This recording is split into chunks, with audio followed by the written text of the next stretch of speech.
kalau seandainya si cewek ini atau siapapun itu dalam lingkaran kekerasan di rumah, akan sangat sulit sebenarnya lepas dari kekerasan dalam pacaran itu ya. Betul, karena dia alam bawah sadarnya mencari nyamannya di situ. Dia mungkin hanya tahu kasih sayang tuh seperti itu. Justru kalau dipukul, mungkin kayak misalkan nih, ibu lu tuh disiplinnya zaman dulu kayak Belanda kan dipukul, kita pakai sapu lidi, pakai ini kan. Nah, jadi kita cuma taunya rasa kasih sayang tuh, oh dia tuh care sama gua. Kalau gue didisiplin sama dipukul. Ketika dikasih yang baik, bingung orangnya. Bener. Kayak sakau anjir. Enggak, aneh. Nggak mau kan temen lu yang kayak, ini baik, terlalu baik. Nggak seru, nggak cocok. Karena nggak ngerti. Itu sebenarnya, that's healthy love. Dan kita tuh nggak pernah dapetin healthy love. That's just crazy, man.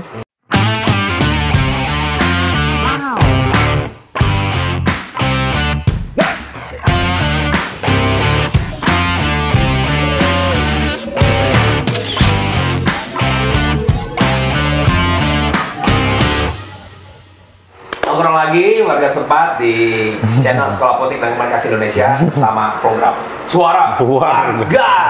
Masih ada Mamon yang tidak menarik. Kita kedatangan Raisa tapi bukan penyanyi. Raisa ini tapi kayak pasangannya Hamis Dawet. Darawat. Parah banget. Nanti pasangan dia marah lu bener gimana? Oh enggak dong, jokes aja. Ini dia menarik banget, dia salah satu sosok yang punya gerakan ya terkait masalah pencegahan, masalah kekerasan dalam berpacaran gitu ya. Kenapa sih lo punya konsen ke sana gitu?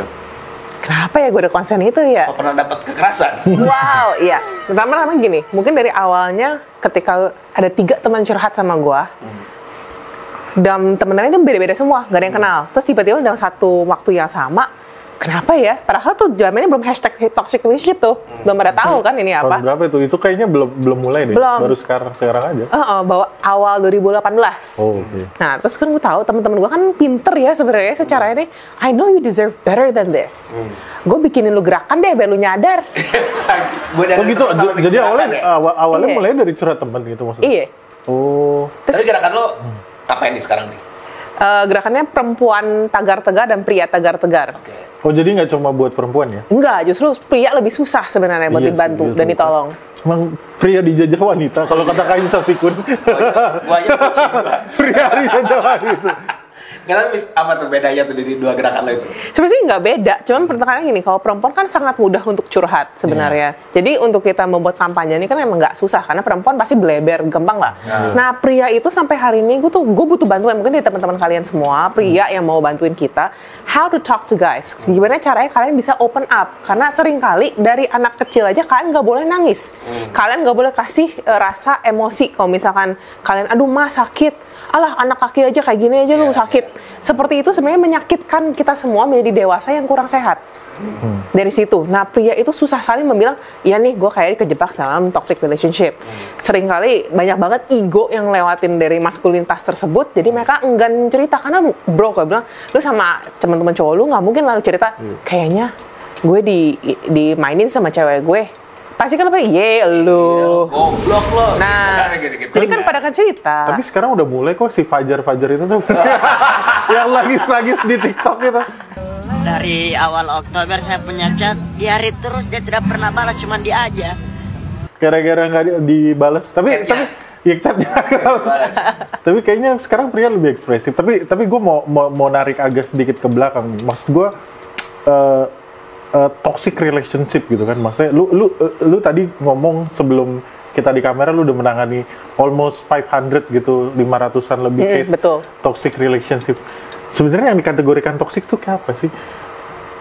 Maksudnya ya yang apa dari apa yang lo tahu, maksudnya ini bisa dibilang toxic, jangan-jangan gue nyuruh istri gue buat bikinin gue teh itu toxic lagi buat relasi. Betul lagi. Kok betul sih? Anda patriarki sih, Anda. Balik lagi. Padahal dia hari ini kan quite cute ya, pakai lilac loh. Benar. Approachable sekali loh. Dapat pencerahan nih dari approachable. Saya balik lagi ke masing-masing pasangan. Lu ada daftar consensual, anything. Sebenarnya kalau misalkan terjadi sebuah kekerasan dalam pacaran, apakah gue akan menyalahkan prianya? Enggak. Karena apa? Dari dulu, dari zaman jebot aja memang pria seperti itu. Sorry to say. Memang akan selalu menjadikan, mungkin ya perempuan kan memang secara fisik juga nggak akan kuat kalau sampai diperkosa atau sampai dipaksakan. Jadi saya bilang nggak pernah masalah cowok. Coba kalau lu tegarin ke ceweknya, lu kasih dia edukasi sama informasi yang lebih sepadan agar dia bisa melindungi dari kekerasan selanjutnya. Dan mungkin dia lebih ngerti, oh yang saya butuhkan adalah ABC. Kalau misalkan banyak kasus lah yang kita dapatkan, contohnya begini, dia paksain mau tidur bareng karena kalau kamu sayang sama aku, kamu tidur sama aku pasti nikahin kamu. Iya, betul. Nah, di situ dia galau itu tuh. Modusnya Dana dulu itu. Terus cowok-cowok ya mohon maaf nih, dengan negara kita yang dibuai sama asmara agama, sayang sekali kok. Kalau mau bermain pacaran pengennya yang seru-seru. Tapi kalau mau cari istri yang soleha, terus kayak, iya gimana ya? Jadi kalau kita tuh ngeliat cewek, sukanya tuh yang luarnya tuh ke timur-timuran, tapi dalamannya ke barat-baratan. Iya. Itu lu berarti kayak gitu. Kena ini dua. Gitu. Nah, udah kayak gitu, mereka curhat, aduh kak gimana ya, aku bingung. Ya di situ aja dia merasa takut karena dia secondary citizen. Rata-rata perempuan merasakan, apalagi di luar Pulau Jawa ya, mohon maaf ya, yang katakan di luar Pulau Jawa masih memberikan, aku telah memberikan segalanya. Kalau ketika kita memberikan mahkota atau segalanya, kata yang mereka sudah di brainwash dari kecil, mereka merasa, gue kayak udah di tisu sekali pakai, terus merasa, ke gue gak ada yang mau lagi sama gue. Kebayang gak? Harga self value dia dengan 1 kali tidur, mahkota, terus mereka ya udah kalau nggak sama dia, if I'm not gonna marry my rapist, gue tuh nggak berarti lagi. Kebayang nggak sih kalau misalkan itu ya masa depan Indonesia loh. Nah gregetan di situ nggak sih gitu loh. Tapi maksudnya berawal dari dia dalam artian yang tadi lu bilang berarti dia berawal dari misalnya bukan konsensus dong itu berarti maksudnya. Bukan konsensus, dia karena bukan paksaan, rayuan. Rayuan untuk. Dan disitulah mulai ketika akhirnya kekerasan seksual, kekerasan dalam hubungan itu dimulai gitu, karena power yang perempuan itu udah merasa, oh gue udah pernah gue agak memilih kata-kata ya, masa gue mau bilang udah pernah dipakai nih, jadi gue nggak merasa jadi lebih rendah kalau buat juga bukan, betul. Lain, makanya dia terus-terusan pengen terus sama si cowok itu gitu ya. Oke. Ya kalau gue sendiri sih juga memperhatikan ya, maksudnya kan itu bakal jadi beban banget psikologis ya, kekerasan yang bisa lama bahkan juga susah. Bahkan ada beberapa cewek sampai bilang udah biasa dalam hubungan toksik itu tuh susah keluarnya gitu. Betul. Malah ada teman gue nih, dia menjalani hubungan yang toksik, yang kena kekerasan verbal, kekerasan fisik dan semacamnya. Nih kayak udah kayak cinta mati banget sama nih cowok, dan akhirnya ketika dia bisa lepas putus sama nih cowok, tapi dia malah kangen nih sama si cowok ini ketika dapet cowok yang masokis tuh. Baik, iya benar. Dan itu banyak ternyata terjadi loh. Betul. Kok pacar gue sekarang jadi nggak seru ya, nggak bikin gue Stockholm syndrome gitu. Stockholm syndrome. Kenapa? Daddy issues. Daddy issues. Balik lagi, kalau misalkan secara teori nih, kalau psikolog, kenapa kita terjadi ya kekerasan dalam pacaran dan mungkin toxic relationship? Karena kekuatan yang tidak seimbang. Katakan kalau misalkan cewek kan rata-rata perempuan atau Indonesia deh tidak bisa bilang tidak karena kita nggak enakan. Nggak usah umum, nggak usah soal cinta deh, kerjaan aja itu kayak nggak mau. Itu kayak ya kita nggak enakan. Betul. Budaya Indonesia tuh seperti itu dan butuh waktu untuk mendapatkan sebuah boundary. Say I can say no. Gue bisa loh. Saya bisa mengatakan tidak kok. Saya tidak nyaman. Dan itu susah sekali ngomong ke pasangan atau ke teman.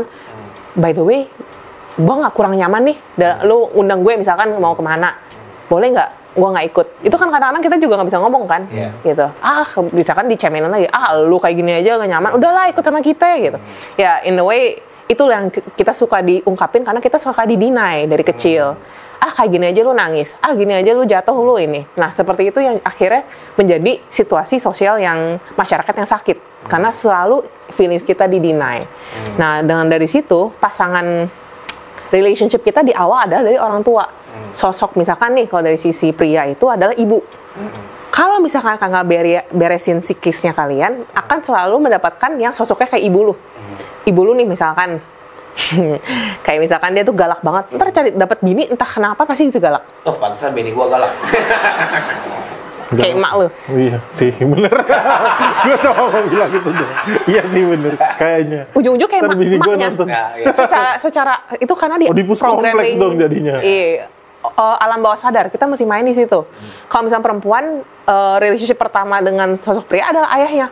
Jadi kalau misalkan ayahnya hampir tidak ada di rumah, berarti dia selalu mencari kemana-mana, makanya bucin. Karena dia nggak ada validasi ayah sosoknya apa, jadi ke semua cowok tuh dia bakal nempel. Karena nggak pernah ada di rumah, gitu. Jadi kalau seandainya si cewek ini atau siapapun itu dalam lingkaran kekerasan di rumah, akan sangat sulit sebenarnya lepas dari kekerasan dalam pacaran itu ya. Betul, karena dia alam bawah sadarnya mencari nyamannya di situ. Dia mungkin hanya tahu kasih sayang tuh seperti itu. Justru kalau dipukul, mungkin kayak misalkan nih, ibu lu tuh disiplinnya zaman dulu kayak Belanda kan dipukul, kita pakai sapu lidi, pakai ini kan. Nah, jadi kita cuma taunya rasa kasih sayang tuh, oh dia tuh care sama gua. Kalau gue didisiplin sama dipukul. Ketika dikasih yang baik, bingung orangnya. Bener. Kayak sakau anjir. Enggak, aneh. Nggak mau kan temen lu yang kayak, ini baik, terlalu baik. Nggak seru, nggak cocok. Karena nggak ngerti. Itu sebenarnya, that's healthy love. Dan kita tuh nggak pernah dapetin healthy love. That's crazy, man. No one gets healthy. Gitu. Tapi maksud gue, ya oke, gue mau balik lagi nanya. Terus relation yang nggak toksik tuh kayak apa jadinya? Maksudnya yang karena nggak tahu ya, kayak gue mau bawa ini ke arah politik paling kecil. Politik paling kecil adalah menguasai dan dikuasai kan. Even dalam relasi terkecil pun suami istri atau pasangan itu kan ada relasi politik di mana relasi kuasa, ada yang menguasai dan dikuasai. Itu bisa jadi absolut, bisa jadi temporer kan gitu. Maksud gue, kalau akan selalu kayak gitu, teorinya berarti nggak akan pernah ada yang nggak toksik dong. Nah, balik lagi ke pasangan masing-masing. Mungkin kriteria gue untuk yang red flag, kan itu kan toksik ya, red flag gitu. Beda sama yang lu. Dan nggak apa-apa, yang penting gue bisa ngomong ke pasangan gue. Karena kan gue tidak memaksa kehendak. Misalkan ada satu cewek, kalau dibales 2 jam, lebih dari 2 jam, itu red flag buat dia. Kan itu nggak nyambung, misalkan gue nggak peduli. Nah, buat lu kalau di atas 1 jam itu relevan buat lu, ya silakan diomongkan ke pasangan. Asalkan itu punya penyetujuan, namanya juga ada ini kan, tanda tangan juga hitam putih kalau bisa ke notaris. Gitu loh. Nah, jadi maksudnya tetap ada, kalau gue simpulin, ada apa ya istilahnya ya? Ada kenyamanan atau ada konsensus di situ gitu ya kali ya. Jadi walaupun relasinya tuh memang pasti nggak seimbang, tapi selama ada konsensus tuh nggak toksik gitu maksud lo? Ada kayak begini, satu lagi, kalau lu bisa ngomong apapun sama pasangan, gue rasa itu paling sehat. Karena walaupun misalkan terlihat aman-aman aja, mungkin karena istri enggan membicarakan hal A ke lu. Kan balik lagi power play di situ. Iya, in the end ya, sometimes ada beberapa orang yang akan keep their silence forever to keep the peace. Tapi kan yang sakit diri dia sendiri, karena dia tidak bisa mengungkapkan perasaan dia sebenarnya. Kayak misalkan orang lain A, dia pengennya sebenarnya C, tapi kan malu ya, mungkin temennya semua A. Ya udah, dia ikutin aja A. Seperti itu. Kalau nanti di pemilu, kalau pada milih, lu lihat berapa keluarga bakal cerai. Pasangan suami istri. Gue pilih si calon A, gue pilih calon C. Nah, lu lihat aja. Banyak banget kan sebenarnya. Padahal kan to each of their own nggak sih? Misalkan lu mendukung cawapres A, dia mendukung cawapres B. Sebenarnya karena kalian sudah lahir dari keluarga dan budaya berbeda, tolong saling toleransi dan hormati. Nggak mungkin lu ekspektasi pasangan lu menjadi lu. Kalian dari awal udah berbeda kok. Betul. Iya.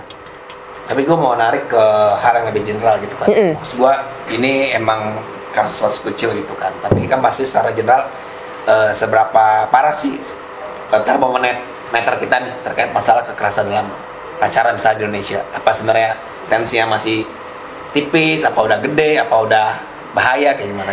Nah, pandangan lo? Ini agak menarik soalnya, karena untuk punya KDP atau sebuah kekerasan dalam pacaran di Kemen PPPA aja udah ada. Nah, berarti it's something ya, yang bahkan kita nggak tahu. Itunya. Ada KDP. Di BKKBN dibahas loh situ. KDP, kekerasan dalam pacaran. Betul. Indonesia mengakui pacaran. Iya kan? Iya. Kan banyak yang menolak pacaran. Pengennya ta'aruf. Indonesia tanpa pacaran ya. Iya, Indonesia tanpa pacaran maksudnya. Ya, terus lanjut, udah ada modul itu gitu. Ada. Jadi kan biasanya KDRT tuh. Kalau KDRT gue nggak bantuin karena apa? Udah secara sah dan legal. Gue bukan orang legal. KDP aja udah ada. Jadi kita bisa mencegah supaya Indonesia lebih sehat. Kalau kita bisa membedah dan bisa bantu, otomatis masa depan kita kan, ibu-ibu kita kan dilahirin dari si perempuan dan pasangan masa depan ini dong. Kok sakit terus ya bakal sakit terus negara ya. Gitu. KDP, iya. KDP. Kekerasan dalam pacaran. Betul. Pernah nggak Anda? Apa? Waktu itu Anda sempat bunuh diri setelah SMP. Aduh, percobaan. Ya. Tapi gue banyak tuh. Gak bisa dibilang banyak atau benar karena kalau Indonesia mengambil data kan nggak rapih kan dari Sabang sampai Merauke. Jadi gue nggak bisa bilang itu juga. COVID apakah KDT-nya? Jelas. Ya, tapi yang paling penting tuh yang desa-desa yang memang jarang kita konsensuskan kan. Tapi bukan solusi maksudnya apa yang lo sikapi dari data yang lo punya tadi kan. Tadi ada lo bilang bahaya di pacaran gitu. Mungkin ada beberapa orang-orang yang reaksioner yang bikin gerakan Indonesia tanpa pacaran. Nah, lo sama temen-temen tuh ngapain tuh sama pacaran? Tapi kayaknya antitesisnya bener deh, dibanding ada kekerasan dan pacaran, mending gak usah aja. Iya, makanya. Pilihan gerakan dia apa? Ini loh cara pacaran yang baik dan benar. Atau gimana gitu. Enggak juga sih. Dengan adanya ini ya pasti banyak korban yang sudah terjadi yang pengen curhat. Jadi kita cuma kasih wadah ruang aman, itu aja sih. Pertama, safe space. Kita mengakui kebenaran data ini, tapi kita juga tidak menghakimi. Sederhana. Yang butuh safe space, yang butuh curhat untuk memproses hal-hal trauma itu, ya kita ada di situ loh. Karena kalau tidak, itu kan berarti menyangkal ya, kalau memang korban itu ada. Kenyataannya memang ada. Terus mereka mau lari kemana? Ke orang tua nggak bisa. Ke teman-teman dia malu. Nanti kalau misalkan dilecehin sama dosen, biasanya itu malah disuruh diem. Jadi kan mau kemana dia?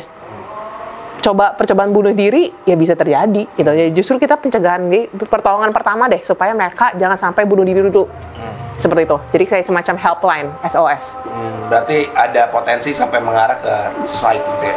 Ya, kita punya program WIC Waktu Indonesia Curhat. Siapapun bisa ngedaftar. Kayak gue pengen curhat nih. Waktu Indonesia Curhat. Iya, WIC. Nah itu di situ tuh helpline kita. Ya soal galau hati mah pasti banyak yang iya pasti banyak lah. Betul. Tapi itu rata-rata kalau gua boleh tahu datanya itu lebih banyak perempuan apa laki-laki? Nah itu gua mau nanya itu. Perempuan. Gua udah bilang kan laki tuh susah banget. Tapi laki case-nya apa sih? Ya ini penasaran aja gua. Ya case yang lo biasa dapetin. Case-nya biasanya kayak gini, biasanya kita nggak nyadar perempuan itu punya NPD, Narcissistic Personality Disorder, itu salah satunya. Rata-rata ibu-ibu Asia yang tiger moms itu NPD. Suami-suami takut istri. Itu sebenarnya udah power play nggak sih? Lu takut sama bini lu. Jadi lu mau apapun, dia suruh apapun, nah ini udah mulai empowered nih kayaknya. Wah. Enggak, udah duluan. terus. Nah itu, dari situ aja mereka emasculated, sisi kejantanannya harus di strip habis karena ya emak tiger moms ini itu juga menyayangkan tapi mereka nggak sadar dan itu efek health-nya tuh 50 tahun ke depan misalkan impoten, prostat dan segala macam dan bisa jantungan juga dan makin kurus karena mereka tidak didayakan oleh perempuan-perempuan yang punya NPD. Gitu. Berarti satu pun nggak ada cowok di. Cuma dua. Iya. Kalau boleh tahu maksudnya gambaran besar kenapa tuh? Ya gara-gara patah hati atau karena kekerasan atau apa tuh? Oke, itu cerita lengkapnya tuh ada di website kita. Nanti kalian bisa ini kan. Apa nih? Ada diklik aja di @priyatagar_tegar_ itu di Instagram kita. Bikin di sini ada website. Itu kan, iya kan. Tegar. Iya. Yoi, tegar dong. Iya. Harus tegar. Harus menegarkan diri. Nah, yang itu feature story kita adalah karena dia sudah hampir 2-3 tahun sama pasangan ini, yang orang tuanya terlibat sama ceweknya terlibat dan ceweknya itu punya BPD, Borderline Personality Disorder. Orang tuanya tuh udah seneng banget sama nih cowok dari Indonesia. Jadi dirayuin terus gitu loh. Karena mungkin dia tahu anaknya tuh ada masalah. Terus yang pertama masih sehat, looks good, lama-lama pas dari COVID katanya dia tidak menjagakan badan, jadi mulai gendut segala macam, terus kayak males-malesan, nggak mau ketemu teman. Sama sekali perempuan ini nggak mau ketemu teman. Padahal mereka ada tunangan. Terus dia bilang, untung gue bisa putusin tunangan. Bayangkan kalau gue sama dia kayak udah gue gak ada no life, man. Karena gue kayak langsung disihir. Kayak kalau di tengah-tengah eye of the storm memang susah untuk see the bigger picture, gitu loh. Karena sudah udah blinded by love aja nggak sih sama dari sekitarnya. Blinded by love. How to be? Karena lu nggak bisa bilang no. Dan lu pengen ya udahlah. I think they look okay. Balik lagi nggak bisa ngomong. gue sepakat sih, maksudnya gue salah satu korban juga kan. Oh, lu korban? Iya, Cok. Gue ada satu fase dalam hidup gue. Oh, yang dulu. Gue galau 1 tahun. Dan benar-benar tuh gue dicengin sama teman-teman gue. Iyalah. Ini galau gara cinta nih. Iya. Oh, cinta. Ini gue udah diputusin. Diputusin apa? Sama nih orang, gue merasa masa depan gue adalah dia. Tapi kan putus tuh. Tanpa sebab dan macam-macam. Dan itu benar-benar proses healing tuh setahun, Bos. Jadi tuh selama setahun itu gue cuma dulu belum ada istilah healing dulu. Nggak healing sih, jadi istilahnya gue cuma nangis mulu, tidak mau berorganisasi, tidak mau berteman, kayak gitu. Dan emang berat sih nyari teman itu kan buat ngobrol. Nah, maksud gue tadi kita sempat ngobrol juga masalah hati yang nggak tenang tuh mempengaruhi produktivitas juga gitu. Bisa lo eksplor nggak pendapat lo tadi? Dan gue ngerasain betul waktu gue gitu, gue udah masa depannya nggak gue pikirin gitu. Iya, true. Kayak gue pelaku kreatif, kalian juga pelaku kreatif di sini. Nah, kalau kalian cek LinkedIn gue tulis, I clean up your bad romance so the economy's nation can continue to flourish. Dan arti kata, kalau kalian galau ya kagak diberesin, hati lu nggak diberesin, ekonomi negara kagak maju. Karena apa? Produktivitas kalian menurun, kualitasnya juga menurun, kalian juga enggan mau hidup sih sebenarnya. Kagak mau keluar, jadi hikikomori, nggak mau ketemu sama orang, sosialisasinya gak ada tenaga, makan aja nggak mau. Teman gue sampai kurus banget waktu itu. Udah nggak mau kan? Jangan-jangan ini adalah propaganda politik agar masyarakat tetap with a bad relationship come with a bad political choice. Iya kan? Iya dong. Ya kan lu jadi merasa udah gue nggak peduli siapapun presidennya. Nah, maksudnya itu disihir kegalauan ya. Ya gue mau narik tadi lu bilang bahwa ada korelasi lah menurut lo. Ketika orang galau, produktivitas menurun, ekonomi ya sedikit terambat gitu kan. Berarti kan sebenarnya ada gak sih harapan yang lo mau sampaikan mungkin ke negara? Apakah negara harus cawe-cawe sama urusan yang kayak gini kegalauan, atau ya udah biarin aja berdinamika nih generasi muda kita gitu? Kayak gini deh, kalau misalkan kebetulan presiden kita masih Pak Jokowi, jadi gue ngikutin datanya Pak Jokowi. Pak Jokowi pengennya Indonesia Emas 2045. Kita punya bonus demografi yang unggul nih, kayaknya bakal banyak ya Gen A, Gen Z. Kalau ini anak-anak muda udah galau, terus cemen, katanya kan nggak kayak kerja dikit aja, oh my god, my mental health, nggak bisa kerja nih. Kita negara mau gimana maju ya? 2045 gue malu loh depan negara-negara luar. Kayak misalkan kalau Singapura, China kan semua orang, oh ini maju banget nih negara. Kalau kita cuman kayak, aduh dikit aja cemen, kayak please deh, kita kan mau maju. Iya. Tapi gue malah pengen. Kenapa? Kopi. Nih, kok kayak acara Mamat keliling aja. Kok kayak acara Mamat keliling ini? Ada gini. Kopi 5 detik lagi. Kopi. Makasih. Tehnya mana tehnya? Sampai menyusul. Wah, kopi 5 detik jika aja. Ada built-in lagi. Built-in padahal nggak dibayar.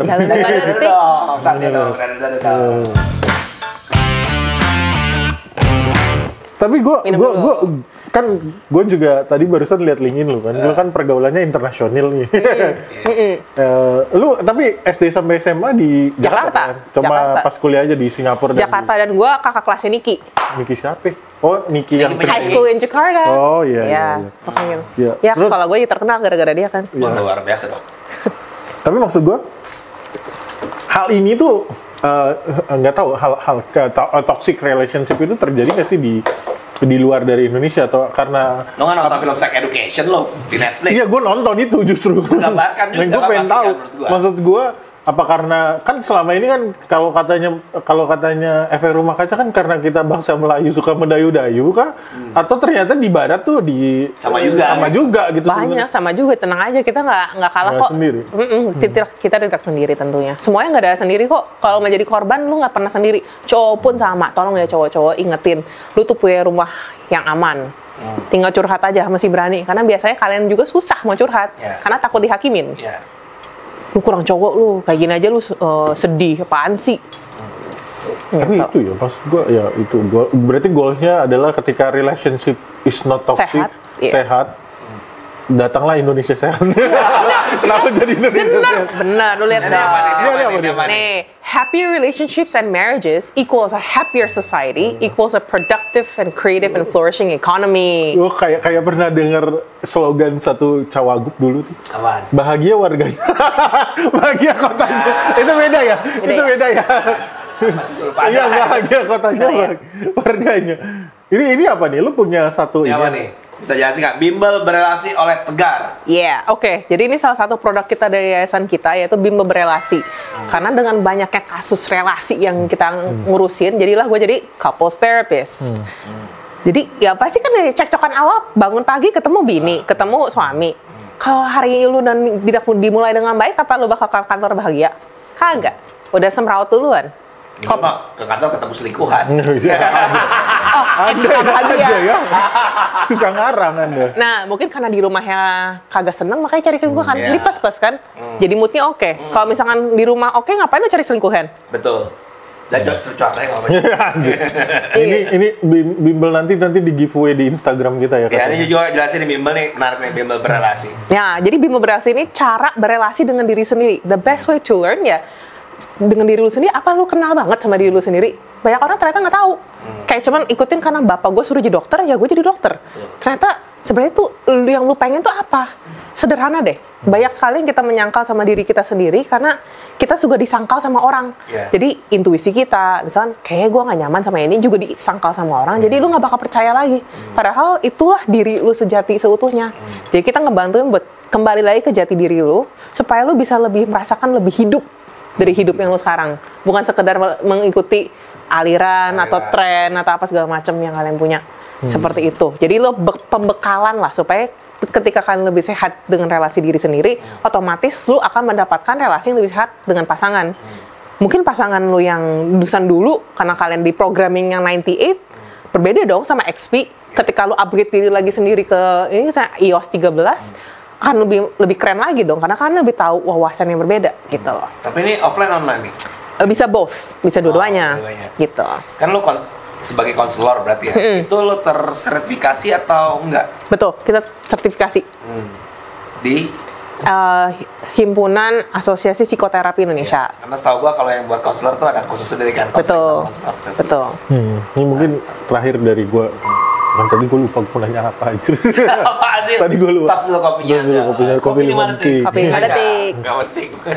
Ya, tapi maksud gue goals dari ini semua kan berarti merujuk ke Indonesia yang baik gitu kan, dengan adanya relationship yang baik. Ya. Tapi maksud gue, apakah memang itu faktor utamanya gitu? Maksudnya kepentingannya. Maksudnya kan banyak juga selain relationship hal-hal lain gitu yang akhirnya ya mental health kan nggak cuma relationship kan. Lu ngeliatnya gimana? Oke. Untuk urusan kesehatan mental sebenarnya balik lagi relasi ke diri sendiri.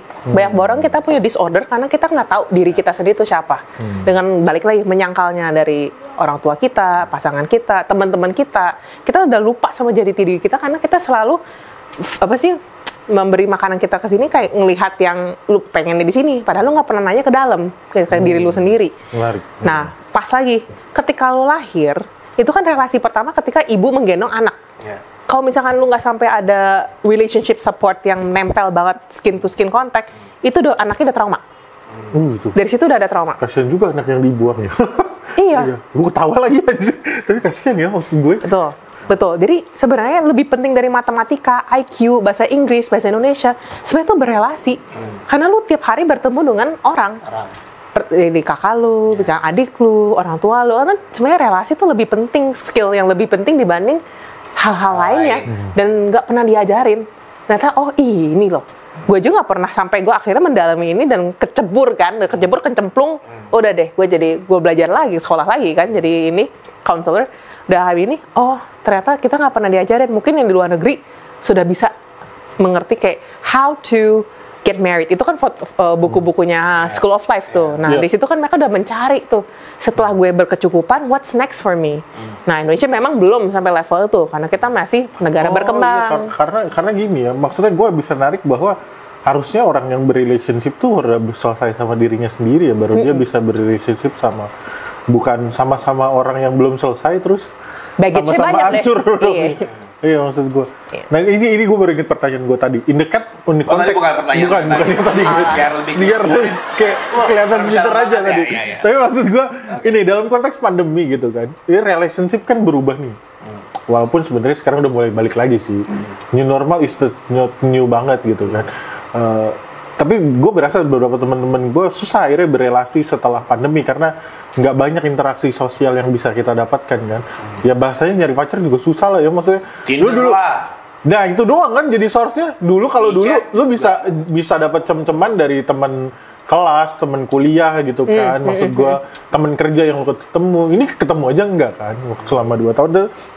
So in that kind of thing, in the future mungkin kan kita akan banyak setengah-setengah nih. Hybrid dalam artian ketemuan offline tuh akan sedikit jarang gitu kan ya. Nah, menurut lo ketika ini terjadi toxic relationship akan lebih banyak atau sebenarnya malah jadi lebih berkurang karena orang semakin sadar sama dirinya sendiri? Enggak, makin nambah pas zaman COVID. Nambah. Iya, kita membludak.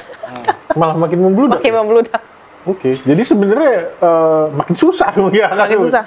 Karena kan dipaksakan kayak dengan lewat chat, lu BCS deh sama gue. Kalau ceweknya nggak mau ya di threaten lagi. Udah. VCS itu video call sex.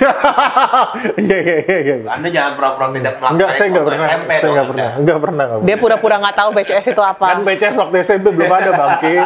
Waktu SMP kita. Enggak. Tapi kalau gue bisa ngasih feedback lo ya, gue malah ngerasa. Kenapa jadi ke gua?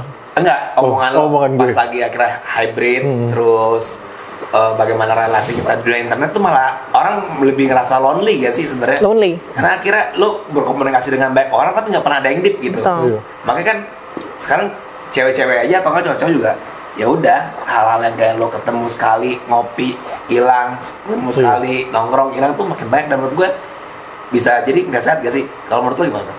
Memang sih dari kajian perspektif gue adalah ketika Tinder membuat kita harus menilai orang dalam 1 detik, sakit nggak lo? Tidak sederhana ya? Iya loh, nggak perempuan nggak laki. Pasti di swipe left mulu gue pasti. Nggak ada yang pernah match di Tinder sama gue. Selain nggak pernah pakai Tinder juga. Nih, nggak usah jauh-jauh deh. Kalau cowok pasti nge-swipe right semua karena dia tahu cewek itu yang pemilih. Cowok mah iyain aja, nggak usah lihat ya. Untung ada itu apa namanya? Satu lagi apa saat selain ini Bumble yang cewek duluan. Untung ada Bumble kan. Nah, yang tapi cewek duluan. Emang cewek duluan kagak juga. Gue liat temen cowok gue kagak ada yang mulai juga. Kasian berarti temen cowok lu. Emang. Adapun cuman HI, gue bilang bosen banget ya, Bo. Gue bilang profil udah rada bagus tapi cuman HI doang. Mau ngomong apa ya gue? Gue juga bosen ngeliatnya. HI. Anyway, nah dengan media sosial dan pergantian hidup kita, budaya kita kan diubah gara-gara teknologi. Dan Tinder tuh seglobal. Dulu kan mungkin kita kata kerja sana malah Tinder, to Tinderize your app, itu kan karena kiri kanan dia mempelopori tuh kiri kanan kan semuanya.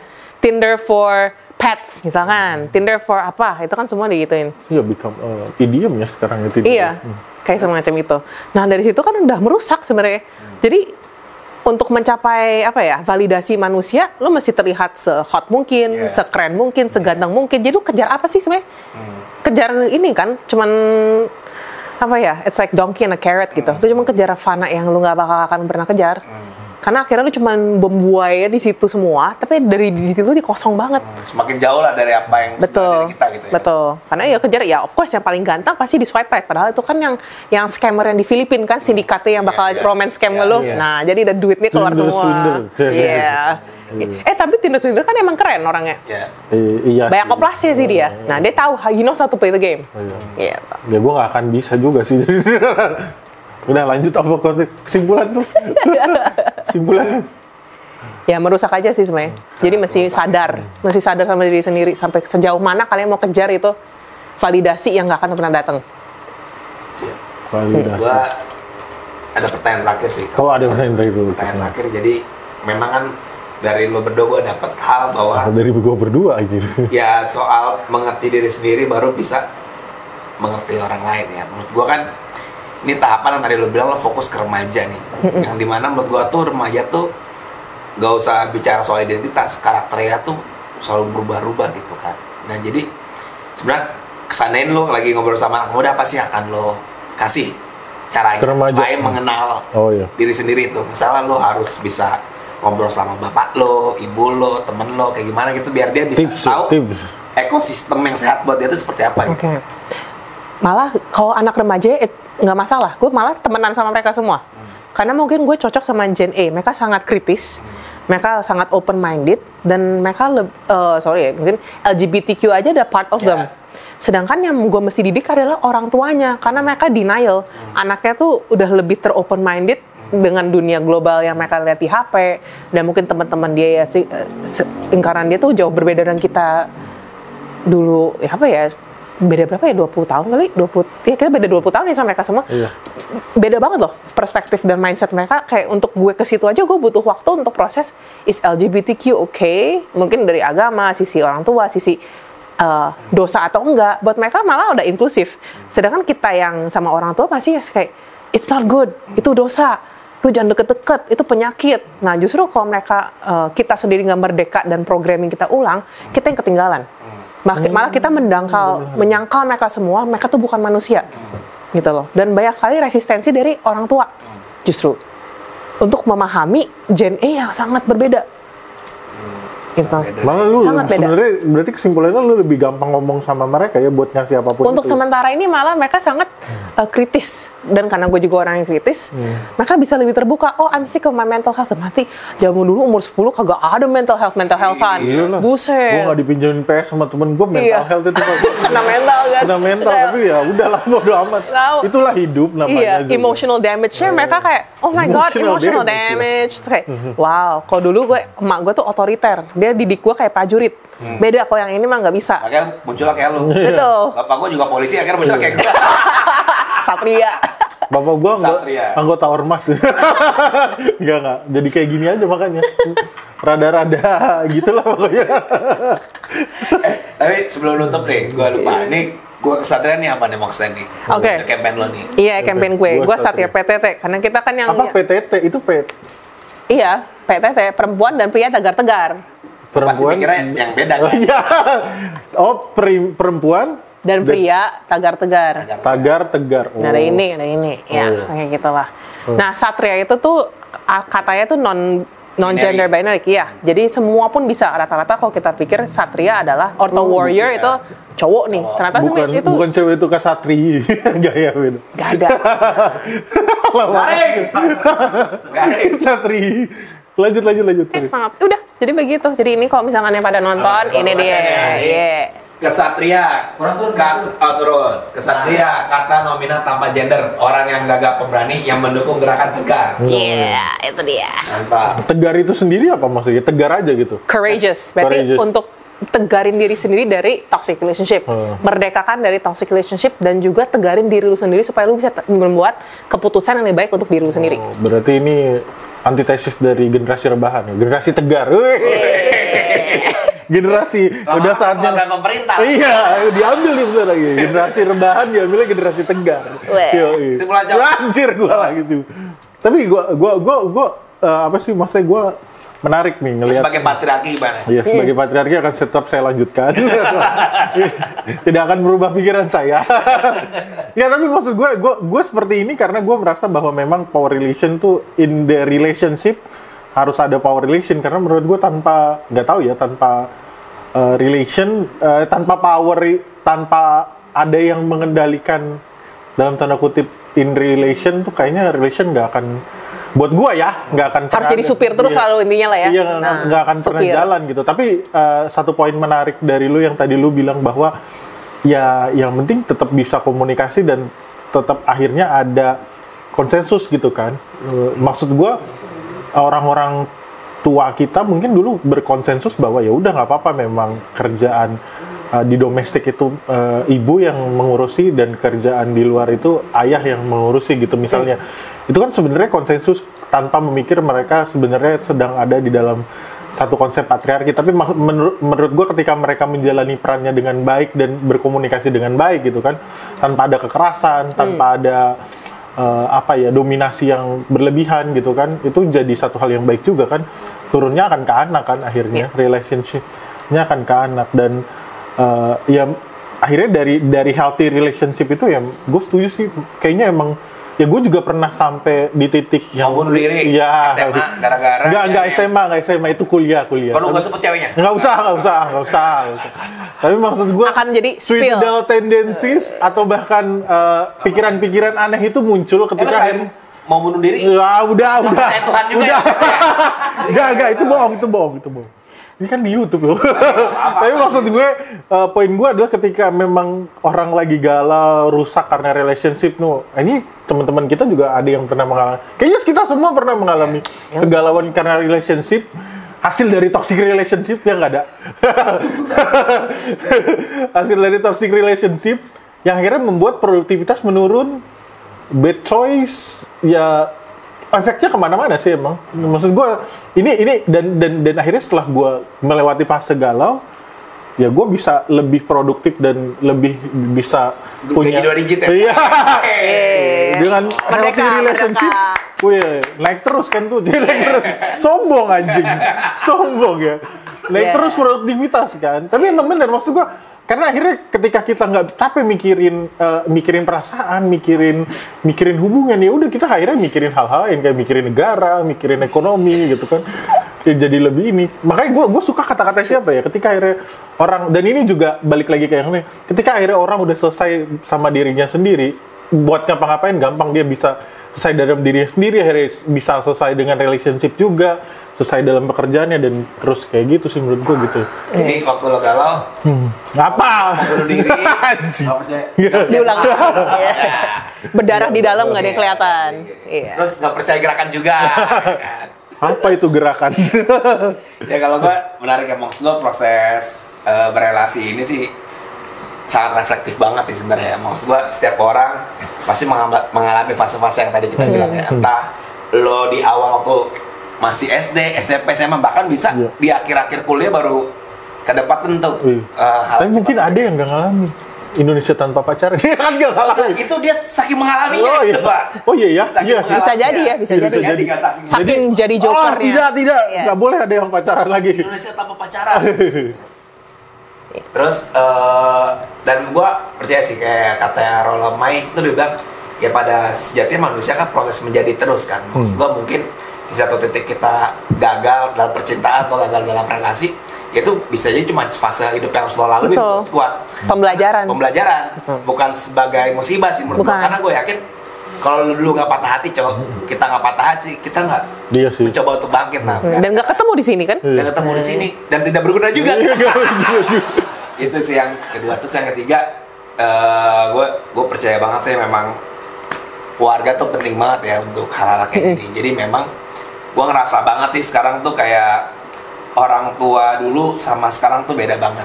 Sama juga orang tua kita juga beda sama kita sama waktu kita dulu. Juga beda, bahkan ke anak kita itu juga bisa beda juga sih. Maksud gue gap generasi ini ya mungkin banyak faktor ya, tapi setidaknya satu hal yang nggak boleh hilang di keluarga itu sih interaksi sama komunikasi itu sih kan menurut gue. Jadi mau gaya pakai tiger mom, terus ada yang kayak laissez-faire dibebasin, itu soal tetap komunikasi ke anak aja sih.